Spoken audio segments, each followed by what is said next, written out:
feel like Kobe in the fourth quarter.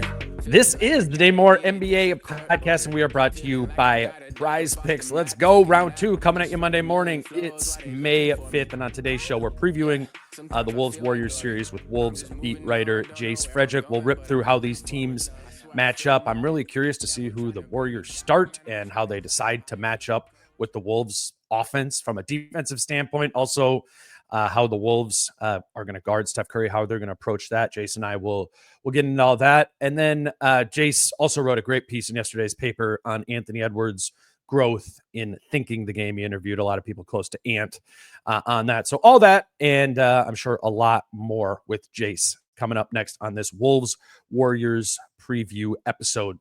Today's show is brought to you by First Resource Bank, and First Resource Bank has locations all throughout the state of Minnesota. They also have a new location in downtown Minneapolis. It's right by US Bank Stadium. They are FDIC insured, and if you are a small business owner, I know from my own personal experience that community banks like FRB can do more to help those with small business dreams. It's that hometown feel at all the branches. It's not the big bank and they have a million different clients that they're working with.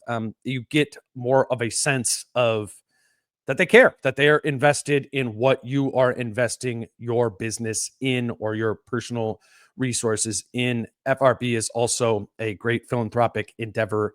It has many philanthropic endeavors all across the state of Minnesota. So we would love it if you checked out First Resource Bank in downtown Minneapolis.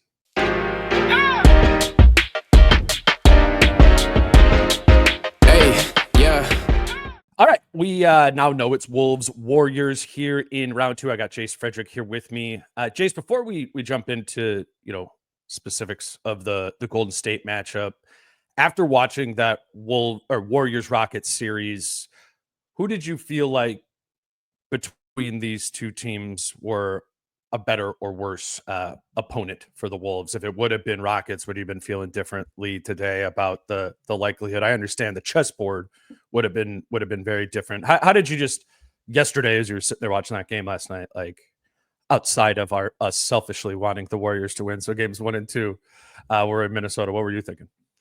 Yeah, I don't know, because as I watch Game 7 and I watch the Warriors struggle to score, I mean, the Rockets struggle so mightily to score, it's like, okay, right, maybe in the end, that's a team that you would want to match up with. But just in general, I always feel like the Wolves' biggest advantages are physical, like too big, strong, athletic, too many bodies, all that kind of stuff. And I think the Rockets negated a lot of those. If you just want to look at like who has a good top 8, legitimate top 8 that can match up with Minnesota, like the Rockets have a top 8 like that. They really do. And they have a lot of good players that don't play. And Minnesota's pretty similar. And they are young and athletic and defensively hounding. And they are dominant on the boards, especially when they run out Sengun and Adams. So like I think it would have been, in my mind, there was going to be two teams that were very similar, with the exception that Minnesota has like a little bit more scoring firepower. And that all usually kind of dates back to Anthony Edwards. So I was going to take Minnesota in that series because they had the best player by a pretty significant margin. Sure. And I think that would have been the ultimate thing. But I think there would have been a lot of really close games that would have been super physical and tight. And I think a lot of ones that probably came down to the wire. Like in the regular season, even when Minnesota was at full strength, like they won in Houston because they had to come back from 16 down. And there were times in that game where Houston made Minnesota look kind of old, sure. Which is not something we're used to. Where Golden State, I just feel like Golden State, we'll talk about the problems that Golden State presents, but Minnesota has the opportunity to wear them down, has the opportunity to just look bigger, faster, stronger. And like I said, I think that's Minnesota at its best. So I think Minnesota has a higher likelihood of beating Golden State, even if the matchup is different in different ways. And Golden State certainly presents problems that Houston didn't.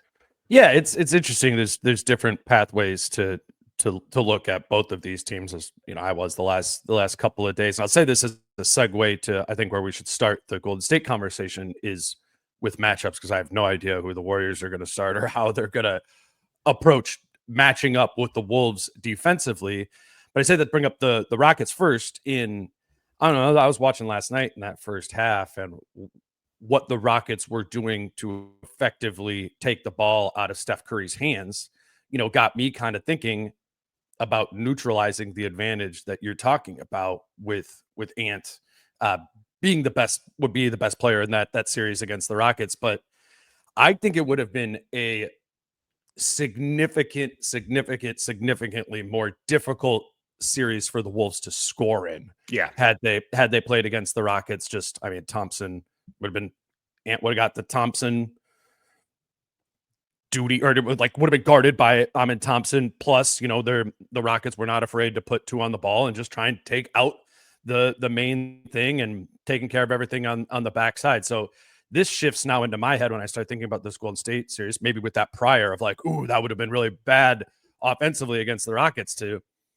I'm looking at this thing now and how the Warriors are going to match up with the Wolves. And I'm like, I don't know. They can't do that starting lineup, right? Like who the Warriors started against the Rockets was Draymond Green at the 5. I don't know if you called Jimmy Butler the 4, Buddy Hield the 3, Pajemski the 2, and Curry the 1. Like that's too small, right? There's not enough people to guard Edwards and Randle. I don't even know how they would match that up. Does Buddy Hield guard Julius Randle if they go that way? It's obviously Golden State was very comfortable. And they're like, we're going to do our thing. We don't care how big Houston is. We're going to play our best 5 guys for the most part.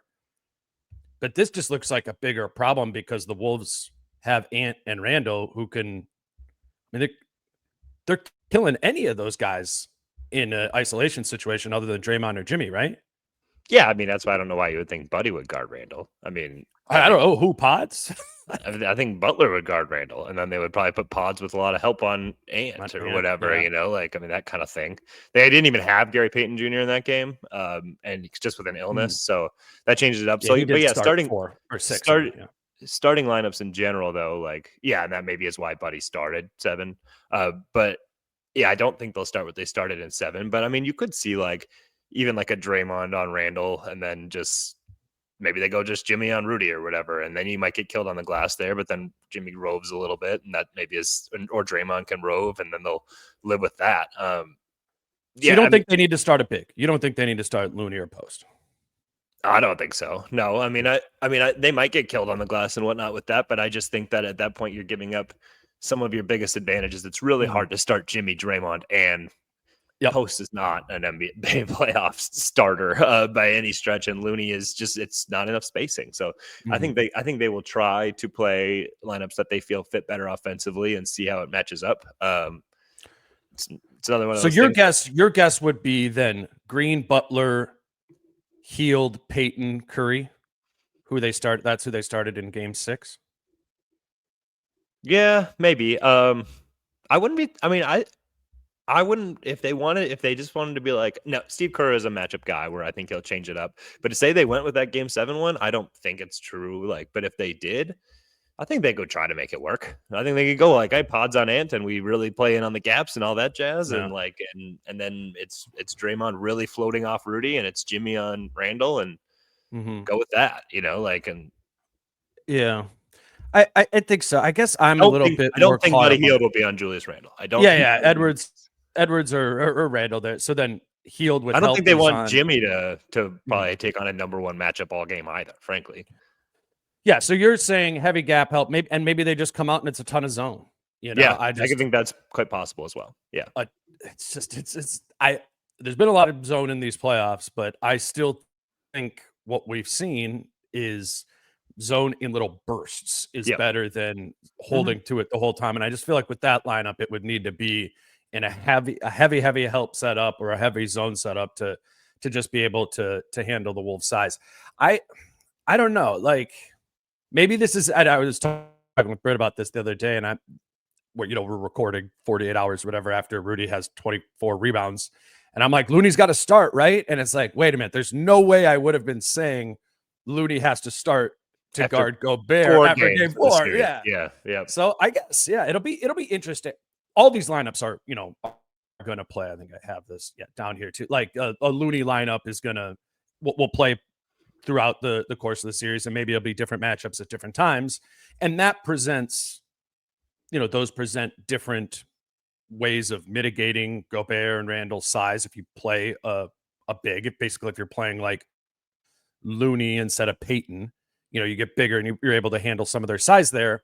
But as you mentioned before, as soon as they go to starting Looney or ever playing Looney, their offensive spacing completely craters, and they have nothing that they can not nothing that they can do offensively. But it's even if you look at some of their numbers post Jimmy, and you're like, they were really good, the final 30 whatever games of the season that was, but they're not a good shooting team. They have a couple of good shooters on their team, but they don't have, the spacing or the caliber and the volume of shooters to be able to handle it. So I think they're going to have different gears, a big gear, small gear. Yeah. And I don't really love how either of those match up. So I think you're starting from a matchup advantage point. If you're the Wolves, where the opponent doesn't have a clear and clean way to reasonably match up with them. Yeah, and I do think that everybody's gonna maybe get the Rudy game 5 in their heads, and I agree. Like that's what Rudy can do sometimes, but I do think like games 1 through 4, especially 2 through 4, I think you saw the Lakers play with a different effort and intensity to their game plan. And Rudy got the ball down a little bit. There was a low man there, 2 passes right there. Like it wasn't like some of the ones in game 5 were like, oh, there's Rudy and there's the rim and there's nobody around. Like it was just not the same attention to detail on the Lakers end at all. There's a reason, like, yes, Minnesota was physical, but there's a reason Minnesota shot 7 for 47 and won the game. It was not a great Lakers effort, frankly. And I just think like this is a Warriors team that post Jimmy trade was the #1 defense in the NBA. Like, and you saw it last night too. Like their attention to detail when they are on point is really high. So I wouldn't be surprised at all if they went with the same, like, hey, gap help, maybe send extra bodies in it. Don't pay attention to Rudy, like in that, 6 to 12 foot area. But then at the rim, there's somebody there. There's somebody cycling over, and we will contest and live with the result or whatever. I wouldn't be surprised at all to see any of that. Looney will play, I think, but he won't. But it will be when Jimmy's sitting, when Draymond's sitting. And last night, that was like 10 minutes. And that I think you'll see something very similar there too. Like I don't think they're going to change everything to account for Minnesota's size. I think they'll be like, yeah, do what you did in game 5 again against us, and then we'll live with it. I was just then flashed to my mind that 7-8 play-in game against Edey and the Grizzlies, right? I remember how many times like they were just collapsing in and just ripping the ball away from Edey. Right. Even if you got an offensive rebound, they would just like take it away. Yeah. They are bold enough to be like, screw it, we're gonna play our way, and we believe that our guys can do it. And the Rockets series is an example of that. We're getting pounded on the glass the entire series, and they got pounded last night on the glass. I guess that's something they're willing to live with. Let's just go over those numbers really quickly. Just if Wolves fans, haven't been following the Warriors since the Jimmy trade, they were 7th in offensive rating, #1 in defensive rating, and 3rd in overall net rating, only behind Boston and Oklahoma City. I mean, they were quote unquote contender caliber team post trade deadline, as were the Wolves. I think the Wolves were like 4th or 5th or 6th or something like that in net rating there as well. Offensively, though, looking into like the 4-factor stuff, they did it with the Warriors did it with getting to the free throw line. They're far and away had the highest free throw rate in the NBA. That's Jimmy, right? Jimmy gets to the free throw line at a crazy clip. They also offensive rebounded at a really high clip post the trade deadline.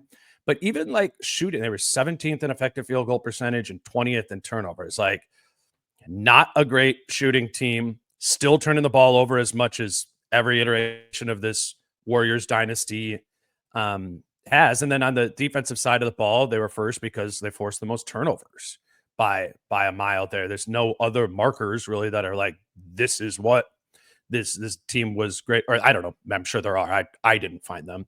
So basically I was just looking at it, it's like, all right, can you defend without fouling against this team? That version of that team, that's a huge win. I mean, Jimmy's going to get to line, but can you rely on kind of your defense not scrambling and just walling up and being straight and playing with them, not falling behind. Don't control the ball, turning the ball over. If you're the Wolves, don't turn the ball over, which they did a significantly better job of against the Lakers than they did against the during the regular season. And then they do need to win that size battle that Golden State's going to kind of give them the upper hand in.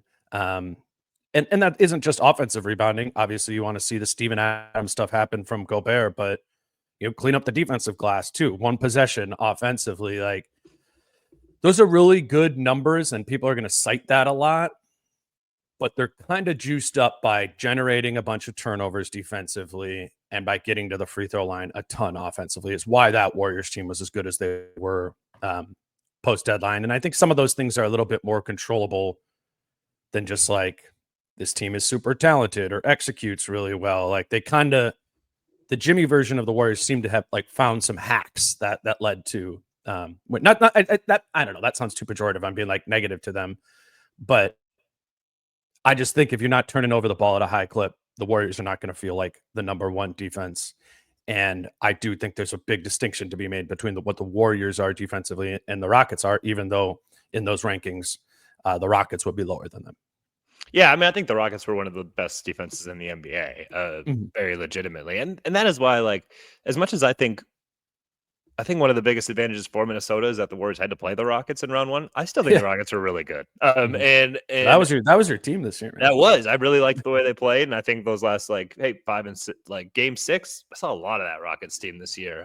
They were just like physically dominant a lot of times, and it was just kind of relentless. And then we saw, like they just got befuddled by a zone in game 7, and they couldn't hit any shots, and that's that. Like that was absolutely one of the possible outcomes for them. But I think like as much as sometimes it looked ugly between those two teams, I think says something about the Warriors that they beat the Rockets. That was a tough matchup, and they found a way to pull it out. And but I think the advantage for Minnesota is that the Warriors had to play that, and now 2 days later, hey, you're at Target Center and you're playing another team that's really exhausting to play against. And can you muster it up again? What do you make of that like fatigue factor? How much do you put that all in there? I was going through Twitter today. I saw Jack Borman tweeted, "Come the end of Game 4, the Warriors."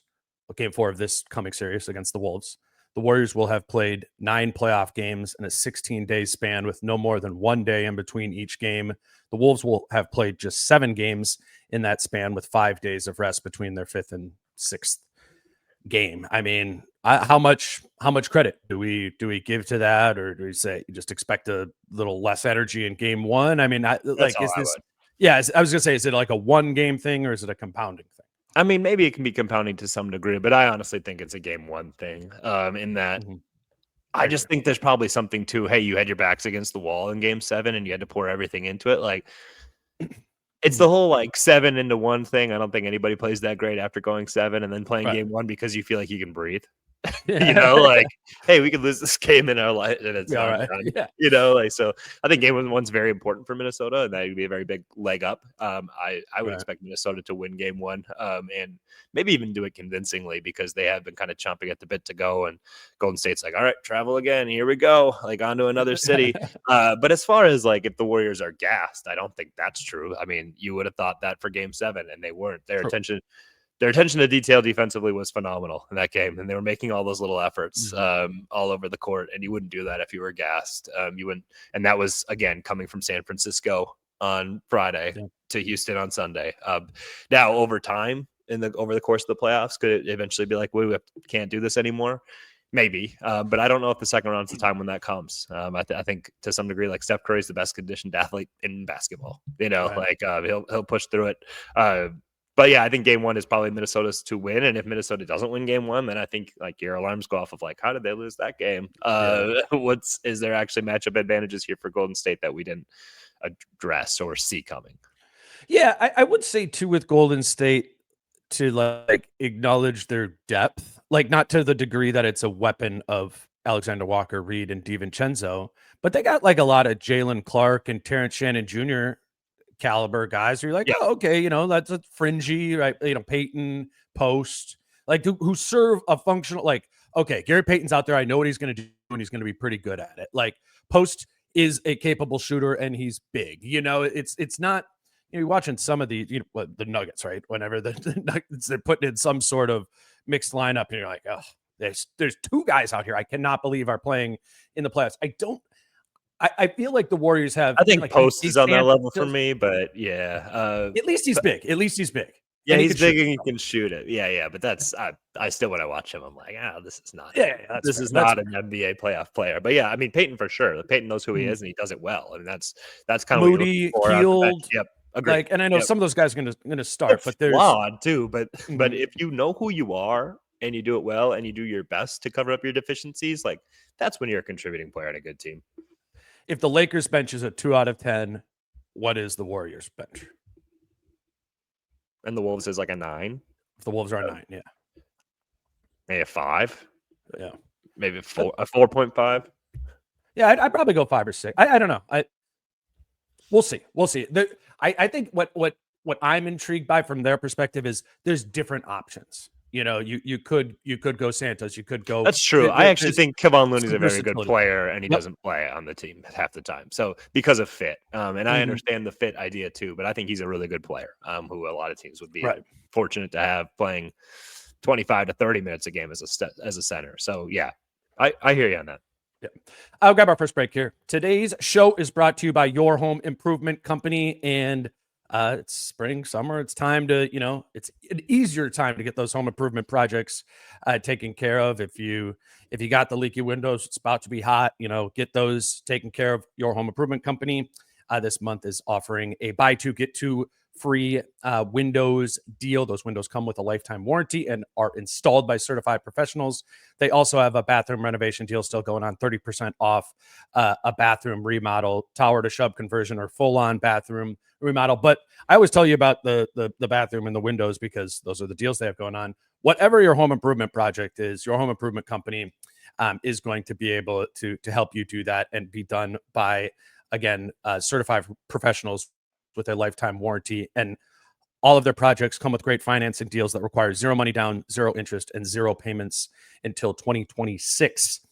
Contact Your Home Improvement Company if you're interested by calling 866-777-YHIC or by going to yourhomeimprovementco.com. Your Home Improvement Company, where it's your home made better. We're also brought to you by Prize Picks. We'll be looking at what the prize picks are for Wolves Warriors on Tuesday, but for tonight they got they got Tatum and Brunson more or less than 27.5 points in that game. Take a look if you're probably gonna be watching the NBA tonight. It's a fun way to just put $5 on something, get behind short cat, whatever it is you ought to do. Take a look over at Prize Picks. It's something you can do every night and just for $5 throughout these playoffs, even if it's a series you're not like, oh, I'm super interested in. It gives you a fun little something else to root for. So make a daily fantasy lineup at prizepicks.com or on the Prize Picks app. If you use the promo code Dane, your account will be credited with a $20 or a $50 bonus when you make your first $5 lineup. Jace,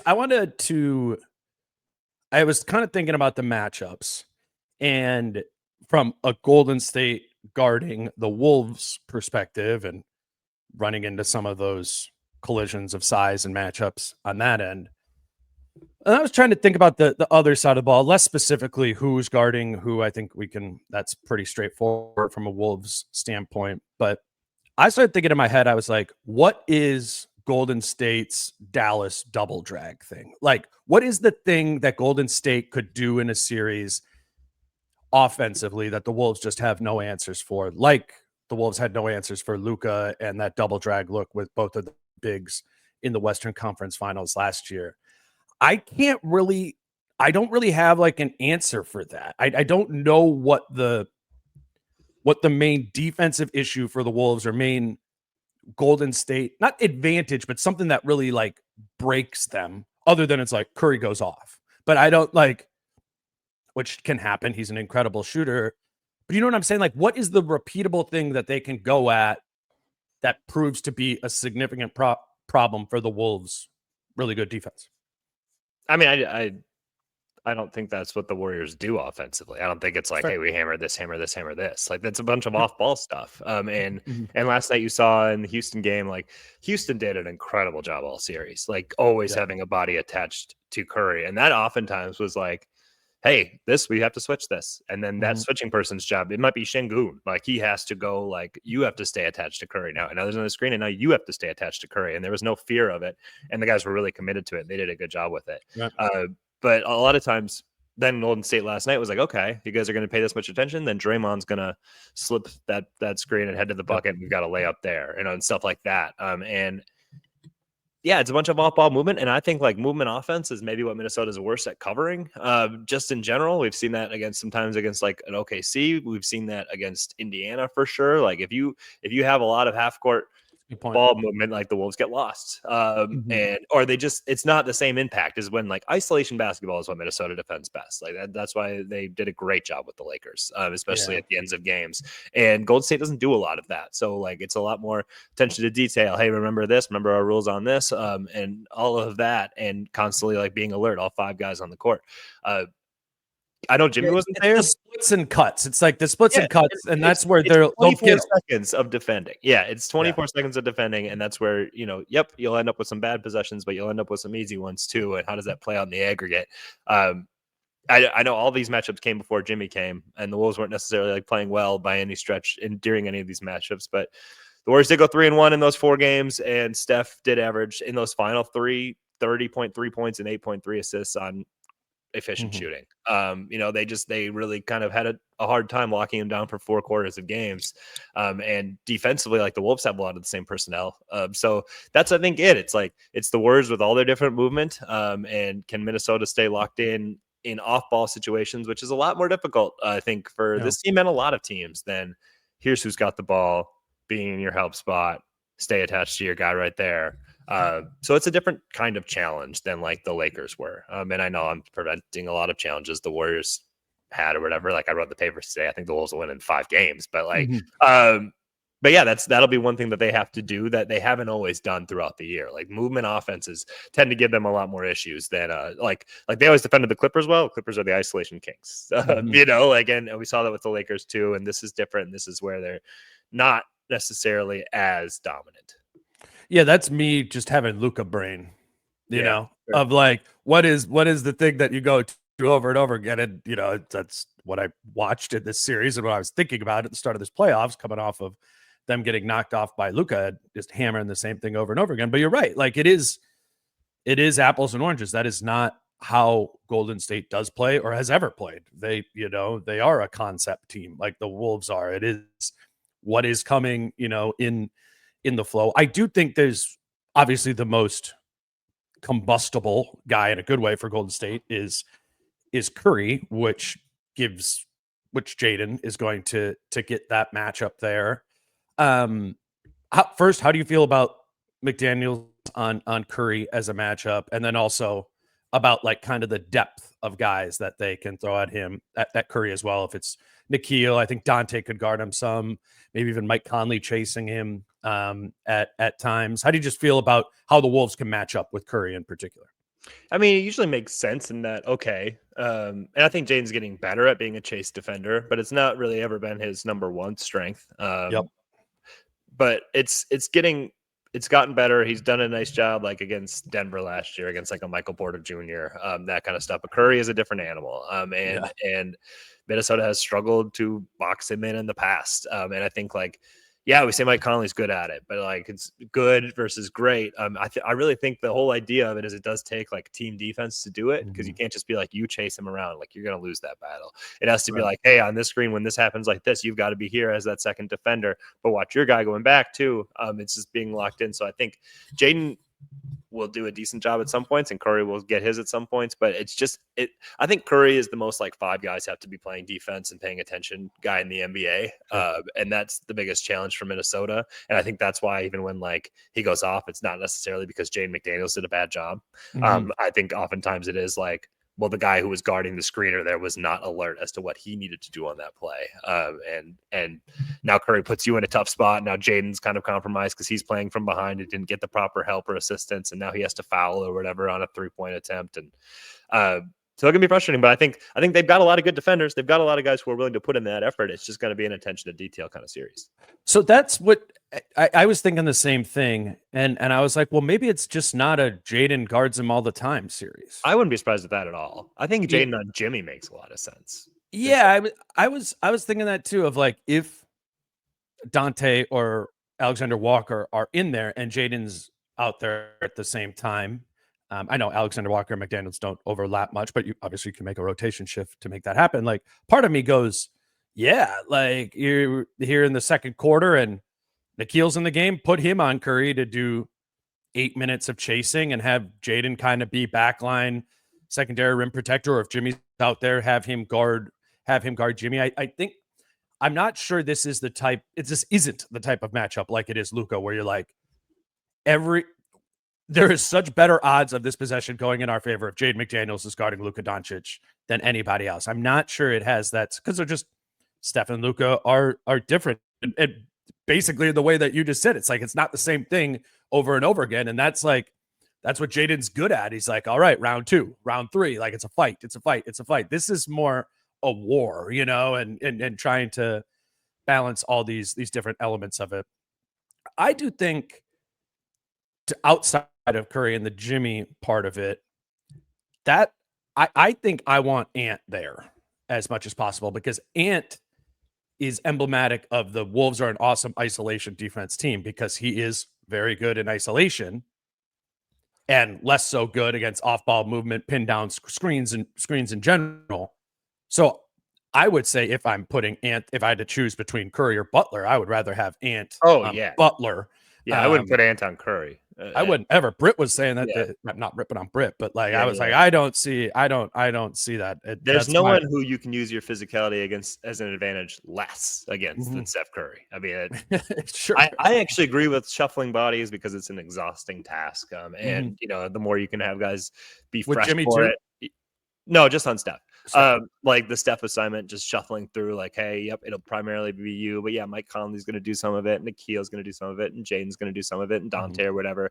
But like, so that come about the fourth quarter, whoever's your preferred one is fresh still, so you're not like all of a sudden like, oh man, we had 3 lapses and he just buried 3 threes on us, and now we're down 4. That kind of thing. But Ant would not be my rotation for that. Yeah, that's what I was saying too. I wanted to check with you, because me and Britt were not agreeing with that, and I was like, that does not go the direction I thought. And I think it was Britt was also saying, why do you want Ant running around the court? Like, it's the most exhausting thing in the league, and like Ant's offense will be one of your biggest advantages again in this series. Like, I don't really want him doing that if I'm Minnesota, getting a lesser version of him offensively.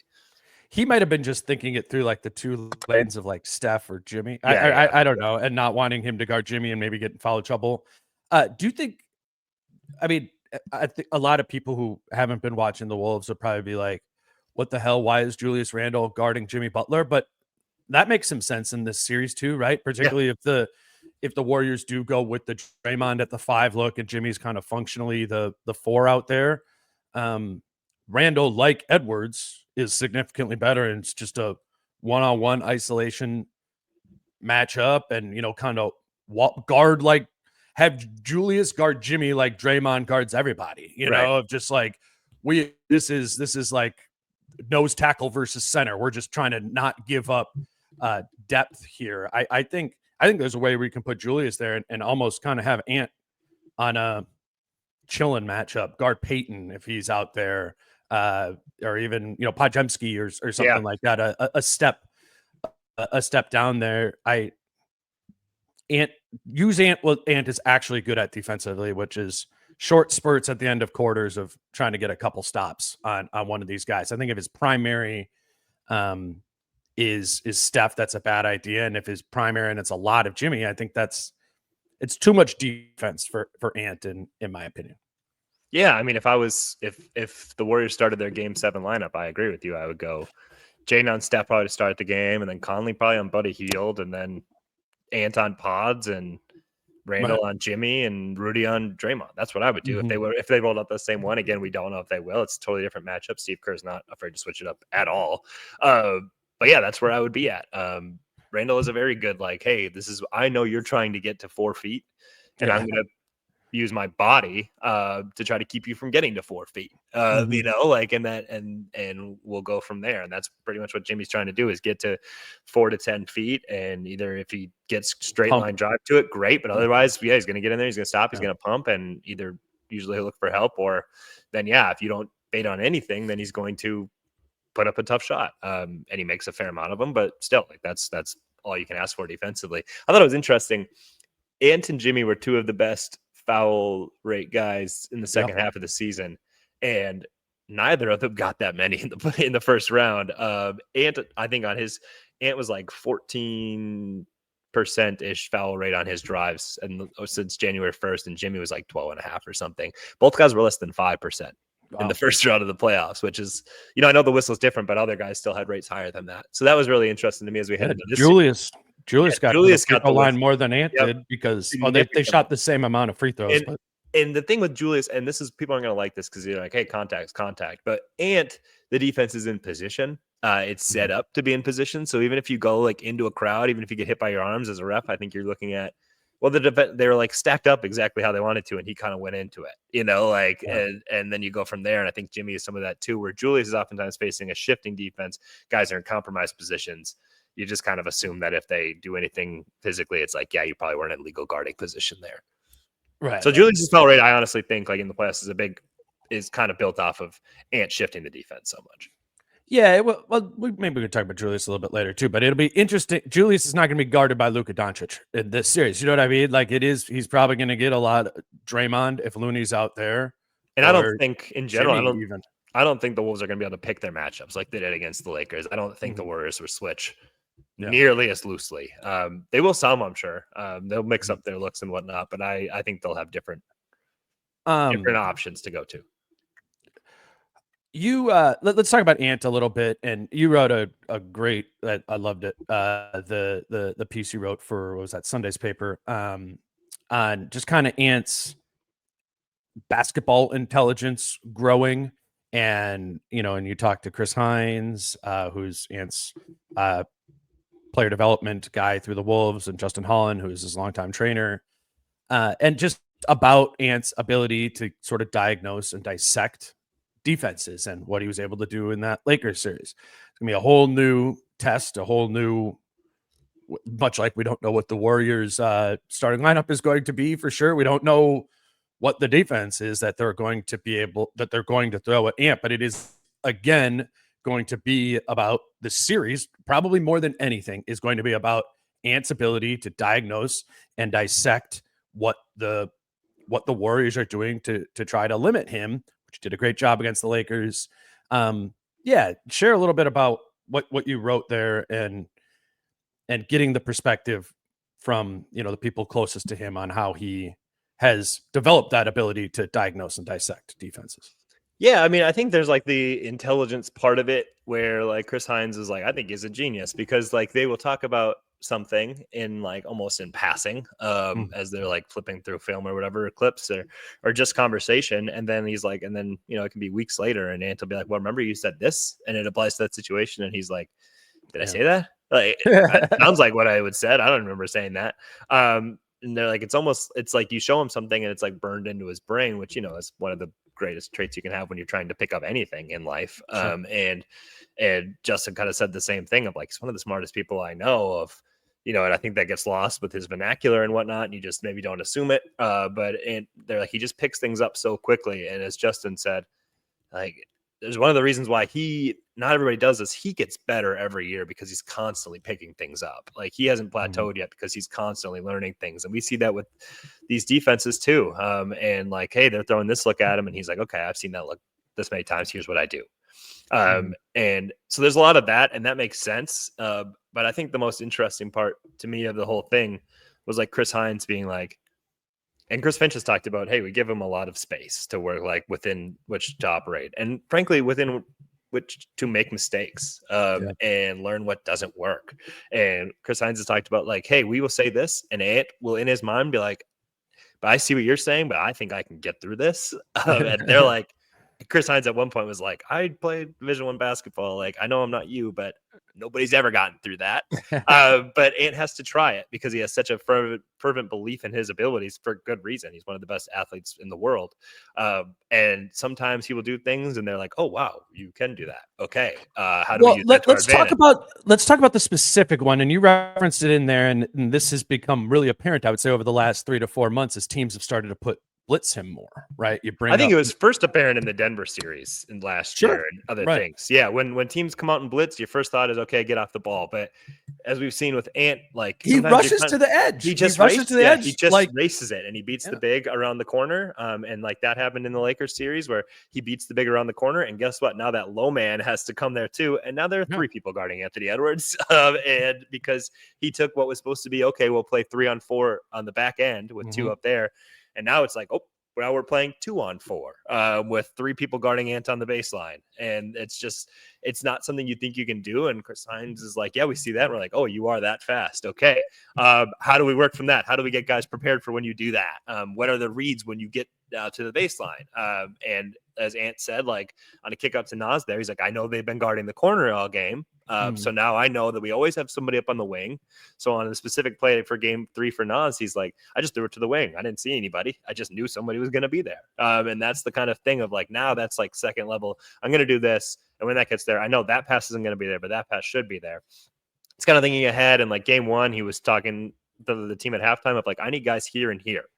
So like, I'm going to do this. And now I need you there because they're going to do this. And those are the types of like advances of, you're not thinking the game in the moment. You've thought the game ahead of time, and now you can just act. And that's huge. And part of that is like the Wolves had to give him a lot of leeway to also screw things up because there have been other times where he's thought he could do something and he can't. And we hear him post-game talk and we're like, what are you? This is not right at all. Like, this is a terrible mentality to take to this. Like, I don't think he gets it. And then it's like the next day after like a terrible game or whatever, when then after the game, he says things that make you scratch your head. He goes into a film session and he's like, yeah, that was bad. Like, I remember you guys said not to do that. Okay. Like, and then they're like, here's what we need to do. Here's what we need to do. Here's what we need you to do. I think Chris Finch said it at one point, like, we hold him accountable, but we've given him a ton of like room to do his thing and learn on his own.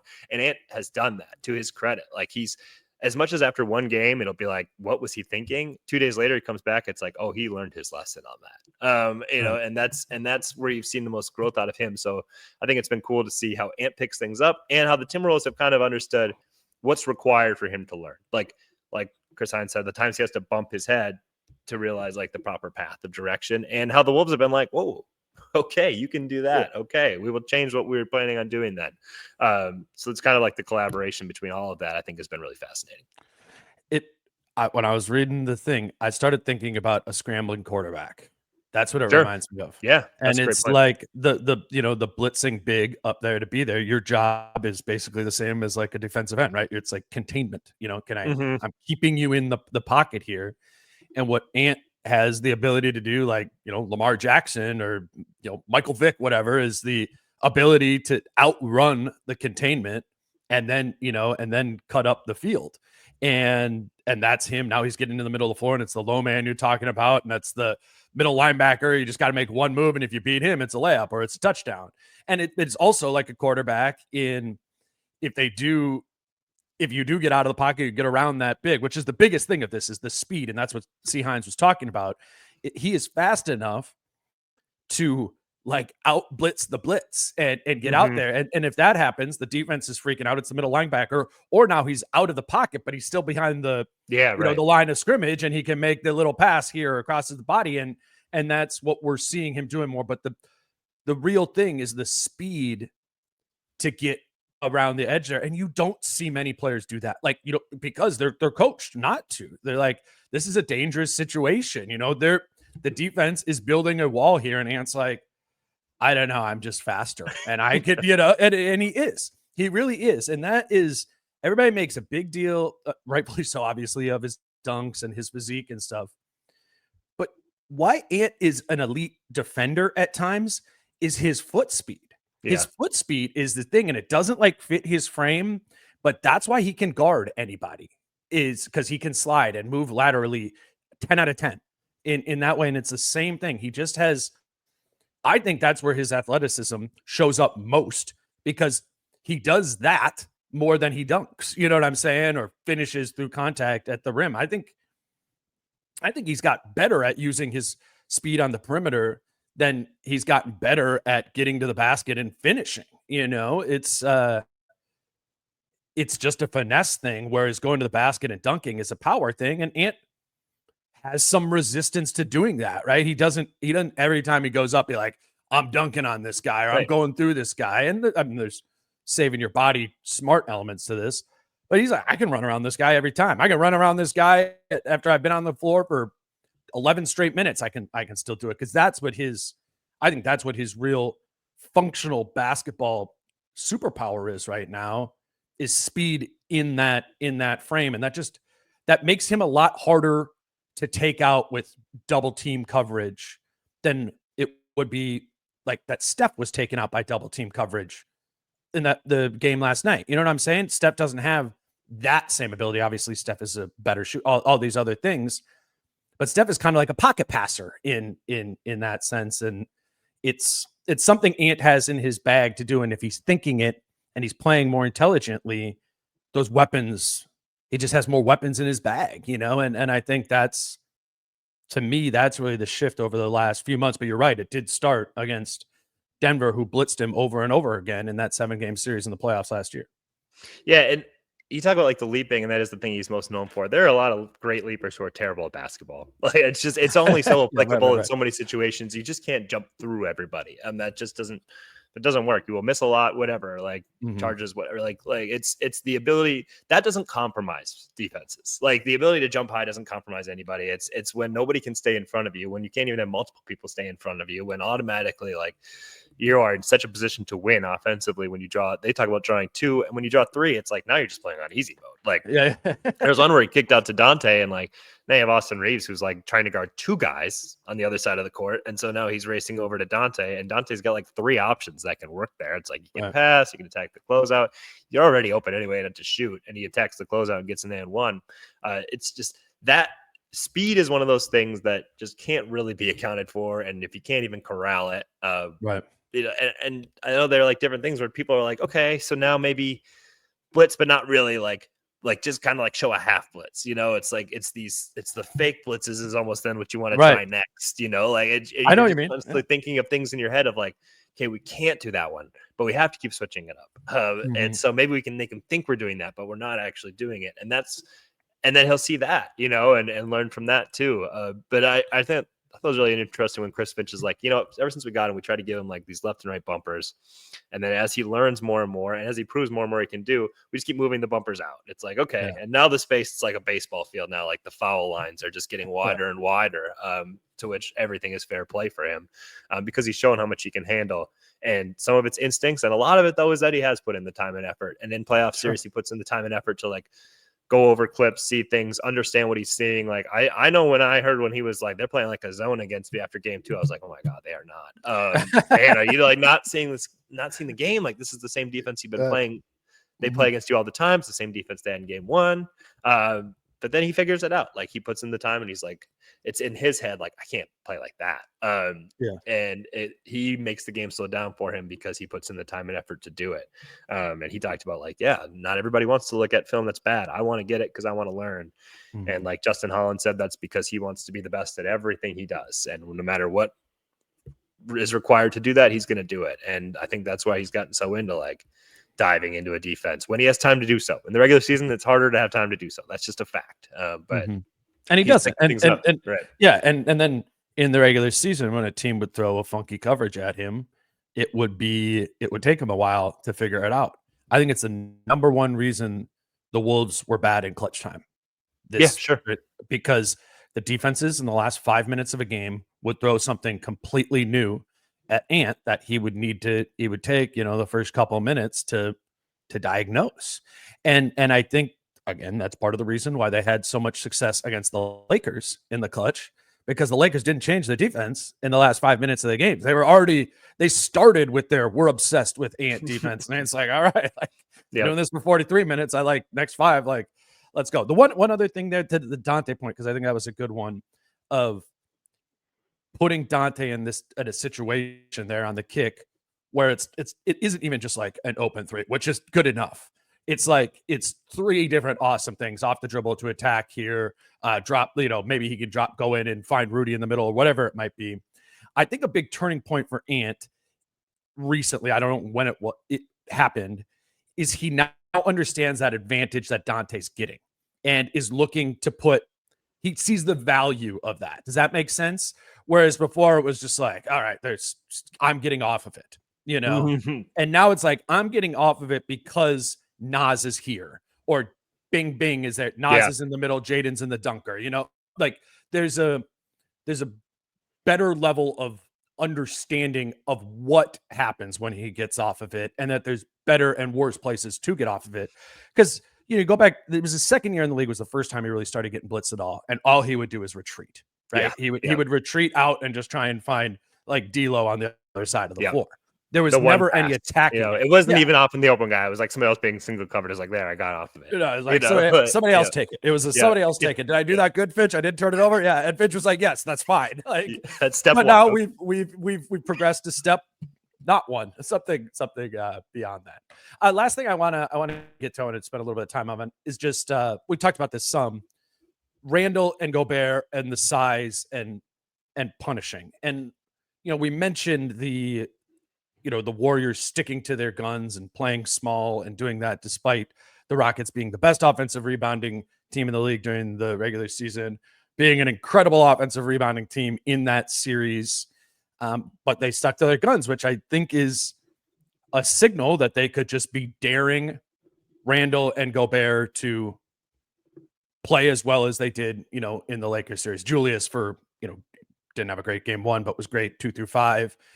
And then Rudy was great in both of them in like a big physical sort of way in game 5. I mean, that is an advantage for the Wolves in this situation, even if it isn't making, like the Warriors muck their cards, right? It's still something the Wolves absolutely have to take advantage of, particularly if they do want to be playing, Rudy for 30 minutes a night. Yeah, I agree. Like that, they didn't always do it. Rudy particularly, it was just too easy to hide him. Like the Lakers were just like, all right, no, this is great. We're actually kind of playing 5-on-4 defense here. We're not paying much attention to him. Like it wasn't as open as it was in game 5. I think, yes, the Wolves did a better job finding him there, but it was also like these rotations are super, like nobody's even in the low man spot or even threatening to be in the low man spot. But they were able to kind of remove Rudy to the point where Minnesota was like, we can't score when Rudy's on the court. And like, you can't forget those first 4 games. Like they couldn't. They had to put Nas in because it was like, we can't get a functioning offense here. And I think Golden State will look at that and be like, okay, here's what the Lakers did well in those spots, to where it kind of made it seem like there's somebody too close to Rudy, or if Rudy does get the ball, there's somebody who can just make it difficult. And we've seen like, look, if you can make Rudy have to put the ball on the ground, if you can make Rudy have to spin or whatever, like now you're in a good spot, like make him make a move that isn't just catch dunk. And I think the Warriors will see that and probably try to do that. And so that's where I think Rudy has to be intentional about being great on the offensive glass, because there will be times, I think, when a defense really executes well, where for whatever reason, he's not going to get as many touches, or maybe a couple touches won't be as effective. But the rebounding is so controllable, not dependent on what the opponent is doing at all. That should just be there all the time. And I think the rebounding was great for Rudy, because Rudy felt like he was a real part of the game in game 5 from the outset. And now all of a sudden the offensive rebounding is way better. And I do think guys, like I think Dante was like, we need that every game, like from Rudy, it was almost like an annoyance of like, where was that the rest of the series? Like you need to be that impactful player. And I think that's got to be true in this one too. Like go even games where he's not touching the ball, when he's got 5 shot attempts, like he needs to be a monster on the offensive glass for this team to be consistently dominant. Yeah, I mean the word they've used around that all the time is trust, right? Yeah. And it go like. And we'd say, the guys did trust Rudy in game 5. Like Dante in particular, he had one where he it was in the first quarter, tried to throw Rudy an oop, and Rudy fumbled it and it flew out of bounds. And Dante was like, you got to just go up and get that shit and dunk it, And then the Warriors go back the other way, and the Wolves are coming back the very next possession in like a semi-transition situation. And Dante gives it to him again in, the open court, like a situation where Rudy might travel or whatever. But he did give it to him, and it was like, all right, trust, you did it. And Rudy got pumped up about it, and then Rudy has an awesome game. What Rudy needs to do is continue to have an awesome game, even if he doesn't get that pat on the back the next possession. You know what I'm saying? And that's what didn't happen in games 1 through 4. And I think what you're referencing of Dante saying is that of like, we're going to try to involve you. We do trust you. But if you do get pass to one time in the first quarter, when you come back in for your second shift of the game, I need you to forget that and just like still be doing you. Be Rudy Gobert. Be that guy. So yes, is it important for them to trust him? Sure, but it's also like on Rudy to be like no emotions, like be a sociopath. Like I am just like I am doing my thing over and over again. He's mature enough, veteran enough to not need to be like he's like a confidence player. It's like he is. Like, he is. That's not that. It would be advantageous to the Wolves if he did not need to get to heat checkpoint to be getting, to be being able to be impactful in just the course of the offense. I think that's especially when he's going against somebody who he has this rivalry with, who was on national TV post-game and pre-game shows last year and halftime saying he stunk and all this stuff, like, and it's going to be such, I think, for Rudy, like, oh, I'm going to prove this, like the game's on TNT, perfect, like I'm going to prove this. It's like he can't. It might, if it works out that way, awesome. If it doesn't, like, show your dominance in other ways. Don't worry about it. They're like, Rudy Gobert's only got 6 points, blah, blah, blah. Like, be that great defensive anchor. Be that great guy who's, like, getting 4 extra possessions and they're because of your tip outs. And maybe you only got offensive rebound credit for 2 of them or whatever, but it doesn't matter. Like, you're helping the team win because they can't keep you off the glass. They can't, or, like, maybe you're rolling so hard they actually having gravity. I mean, they're actually like, well, got to take this away. Okay, now it's an open 3 for Dante or whatever in the corner. Like,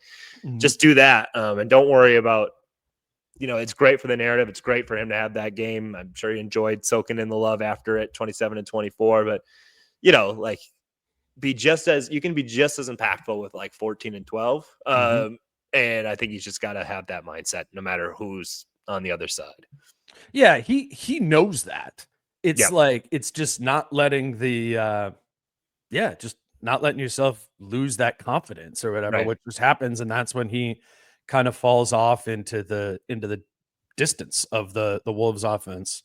I mean, Wolves fans all know this, like late in the season, once I think Rudy came back, was it for like last 17 games of the season? Yeah. Something like that. I remember whatever it was, he had averaged almost like 5 offensive rebounds per game once he came back from injury. And it was against bad teams, oftentimes smaller teams, but it isn't apples to oranges with the smaller team. Like Golden State is going to play small a lot and put Rudy in a situation to be a 5 offensive rebounds, a game type of player. And I remember like in March or whatever, like doing a segment that was like Rudy Gobert in his Steven Adams era, and I was like, when Rudy Gobert came up in the league, it was like Clint Capella and Steven Adams and those guys like that. And Rudy was more of a Clint Capella type, He was a screener, a roller, a lob threat. And Steven Adams is significantly younger than Rudy Gobert. No, he's 1 year younger than him. 31, 32. I'm pretty sure that's right. Whatever. Same era. Okay, you know what I'm saying? Either way. Yeah. My point is Rudy used to play like Clint Capella. And at the final quarter of the season, he was playing like Steven Adams, just a physical force underneath the basket on offense and on defense. You look it up. Is he 31? Was that right? I'm pretty sure I'm right. Oh, not looking at that. Sorry. I will look it up. Got me too. Yeah, my point is he was playing like Steven Adams the last 15, 20 games of the season. And we literally just saw what Steven Adams did to the Warriors in that series. Even though they lost that series, they won. Didn't they win the Adams minutes by like over 50 in it? Like, be Steven Adams again. And Rudy, the thing is you think of Rudy as more of the lob threat guy because that's what he's been for more of his career. On this team, specifically this season's team, how many pick and roll lobs has he even got all season? It's just not, they don't do that. They don't do that. His offensive value is as an offensive rebounder and or just a catch and dunk guy underneath the basket. That's I think it's encouraging that he's shown that. No, I'm going to look up. You say something. Yeah, no, you just did. He's 1 year younger. He's 1 year older than Adams. But it is funny that Rudy Gobert's older, and you're like, when he was coming up, that was like Steven Adams' time. And when Adams is a younger player than Rudy Gobert. All right. I'm still taking my win. No, yeah, you can have it. I thought it was honestly like 2.5 years. Yeah, you can have it. You can have it.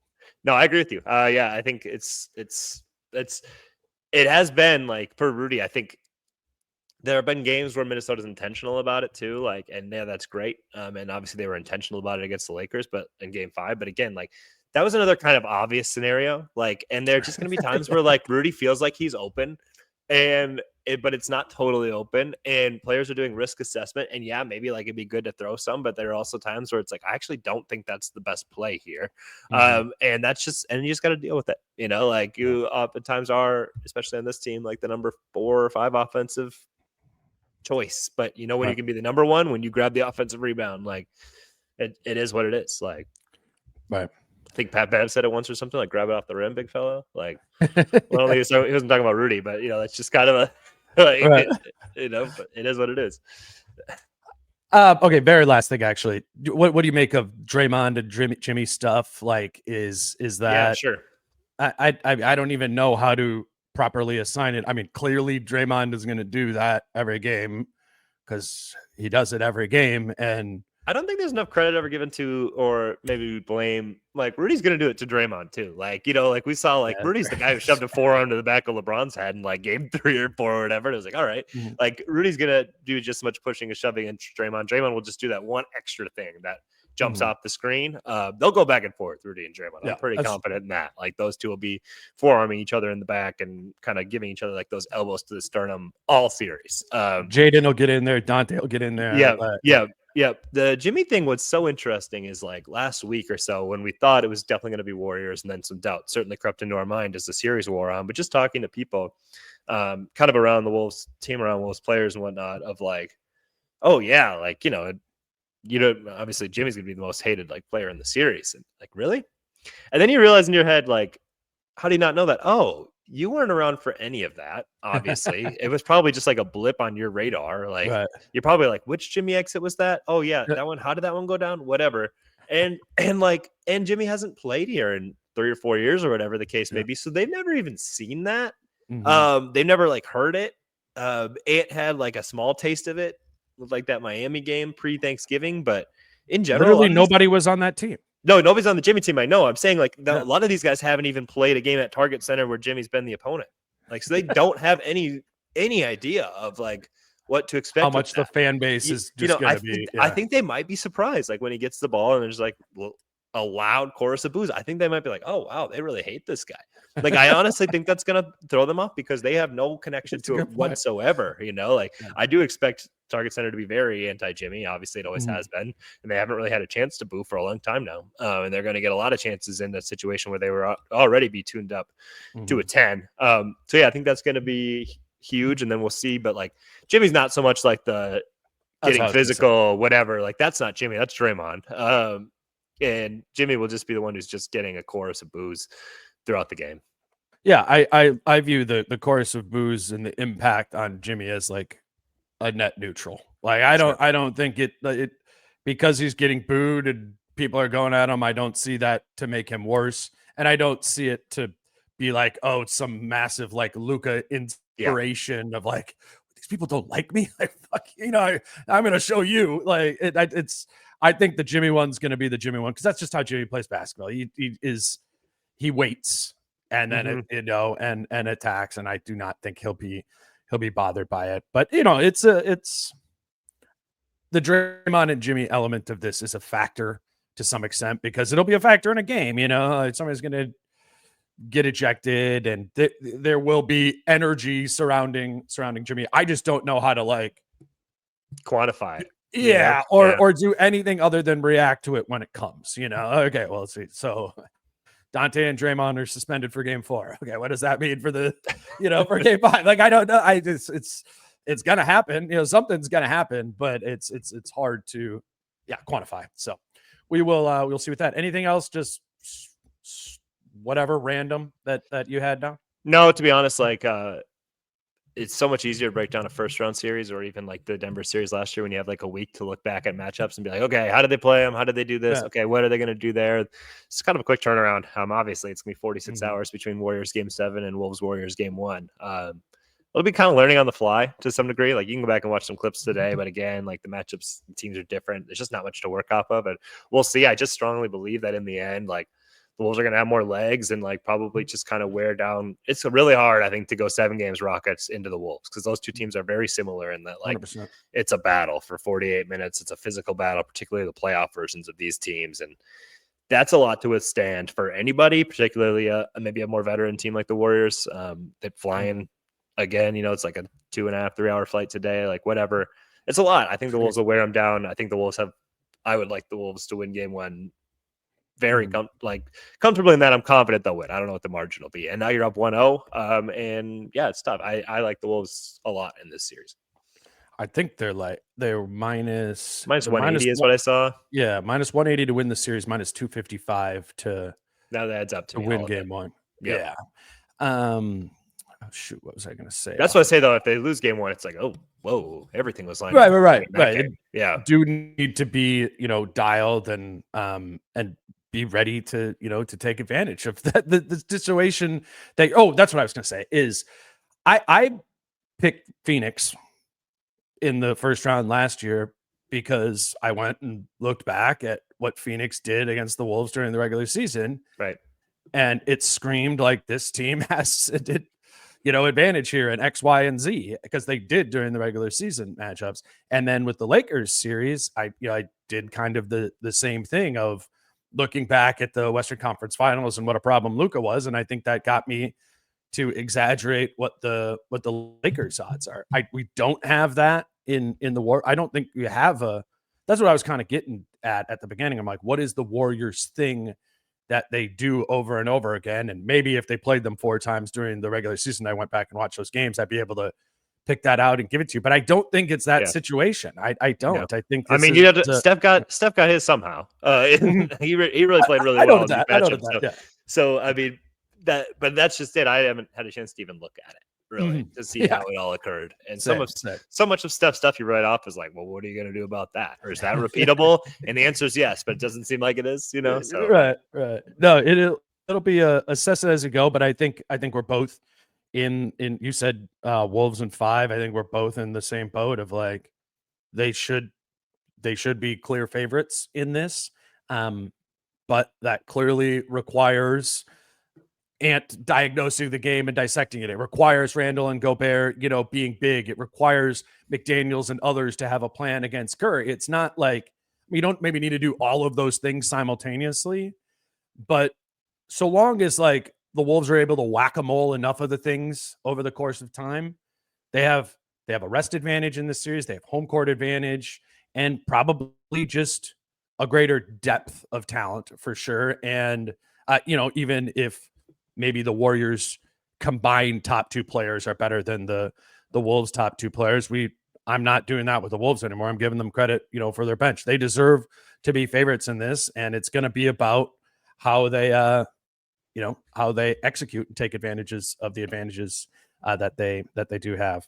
For listeners, again, I really would recommend going back to check out that article that Jace wrote for the Sunday paper at twincities.com. A lot of good quotes, just kind of a good time capsule of where Ant is at right at this moment. So you can check that out, Pioneer Press for twincities.com. Appreciate you doing it, man. I'll see you at game 1 tomorrow. Oh, it's fun, man. Looking forward to it. All right. The plan after game 1 will be, I think Britt and Kyle will both do the post-game pod with me again, and we'll move kind of like we did throughout the first round and go from there. Till then, he's Jace. I'm Dane. Peace out. How I'm feeling, man, I hope it never stop, yeah. Green and hard so you can find me in the crowd, yeah. Don't let standards ever bring you down, yeah.